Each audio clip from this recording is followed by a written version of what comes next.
بزانم ڕەوش لە دیاربەکر چۆنە، ڕەوش لە شارەکانی باکووری کوردستان چۆنە، هەر لەبەرەوە ئێستا ڕاستەوخۆ چیارگوڵدیکەن هاوسەرۆکی سەندیکای خەباتکارانی تەندروستی و کۆمەڵایەتی دیاربەکرم لەگەڵدا.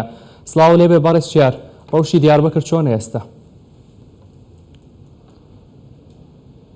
مرحبا دەم باش. ڕاستی ئەم پێشیە بیا بێژن قاسی کو ئەم زانن دیرۆکێدا دیرۆکە کوردستان و دیرۆکە ڕۆژهەڵاتە ناویندا ناوا 10 ساعتا دیان د ڕۆژێکی دا ev ارتحەژێک wisa mezin me nizanibû û dîrokê de jî natiye nivîsandin em beriya her tiştî viya bêjin hemelatiyê me ku jiyana xwe ji dest dane em ji wan re sersaxî dixwazin yê ku birîndarin jî em ji wan re şîfayê dixwazin her wiha li Amedê heta anha agahiyê ku me girtine 23 avahî û xanî hatine helweşandin ji ber vê erdhejê 103 hemwelatiyê me jiyana xwe ji dest dane nêzî 920 hemwelatiyê me jî birîndar bûne ji van 920 hemwelatiyê birîndar jî 20 kes jiyana we xetere li nexweşxaneyan tên tedavî kirin platforma parastin û piştkiriya bajêr me ava kiribû qasî mehekî berê vêga em li koordinasyonê li wêrê koordinasyonek krizê me ava kiriye em bi hemû saziyên sivîl û partiyan li vê koordinasyonê bi hev re karekê hevpar dimeşînin lê em afat û walîtiyê nikarin tevlîvan karê xwe bikin em jî bi wan re nikarin rastî têkiliyek xurt dayînin pirê ciya dat tengasî û astengî ji bo me tên çêkirin lê em dîsa jî karê xwe dikin em ji bo hemû hemwelatiyê xwe em ê karê xwe bikin yani tiştê ku dixwaze koordinasyonu bike em bi wan re pirsgirêk naxwazin bijîn em çi dikeve ser milê me em dixwazin bi wan re hevpar bikin karê xwe kerem kin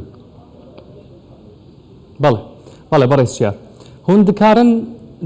hemû birîndaran derman bikin îmkaniyetî nexweşxanekan çûna li Diyarbekir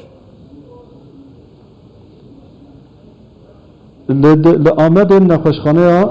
yani diwarê xebatkarê tenduristiyê de pirsgirêka me nîne baş e ev ji biyarî de çi nexweş kîja tên em karin wana tedavî bikin wiyarî de tu pirsgirêka me tune tenê daxwaza me he ew e ku koordinasyonek baş hebe ji wan bajarê din jî ji neh bajarê din jî nexweş û birîndar aliyê me de bên em karin hemû nexweşxaneyê me vekirîne û xebatkarê tenduristiyê jî bi awayekî dilxwaz dixwazin vê karî bimeşînin lê mixabin li nexweşxaneya Hatayê nexweşxaneyekî li wêrê hilweşiye ye ji ber wê jî xebatkarê tenduristiyê jî bi rastî nikarin vî karê xwe bimeşînin bajar yani em ya bêjin tenê ne Amed derdorê 13 milyon kerem ke fermûn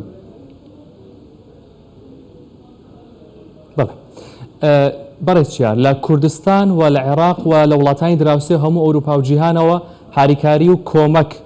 دێن بۆ تورکیا ئێوە پێتان وایە ئەم هاریکاری و کۆمەکانە بە سوود بن کاریگەرن بۆ ئێوە سوودیان لێ دەبینن براستی yani afat anha tenê bi koordinasyona xwe dixwaze van alîkariyan berhev bike me ji got temam çi ji me re hat em ê bi wan re parve bikin wiyarî de tu pirsgirêk nîne yê ku dixwazin bi aliyê pere jî naqdî jî bişînin di wiyarî de jî me hesabê xwe civakî de jî me parvekirine hejmarê xwe me parvekirine di wî wer jî kanin hemwelatiyê me di wir de jî kanin alîkariya me alîkariya vê herêmê bikin em viya jî bêjin yani 10 bajar nêzî 13 milyon însan dike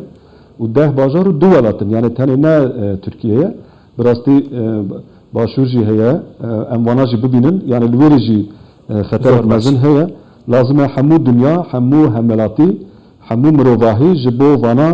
ji bo hemû însanê ku ji vê erdhejê birîndar bûne û zerar dîtine ji bo wan seferber bibin em dîsa dixwazin vê bangewaziyê bikin بەڕێز چیار گوڵدیکەن هاوسەرۆکی سەندیکای خەباتکارانی تەندروستی و کۆمەڵایەتی دیاربەکر زۆر سپاس کە ڕاستەخۆ لەگەڵم بوویت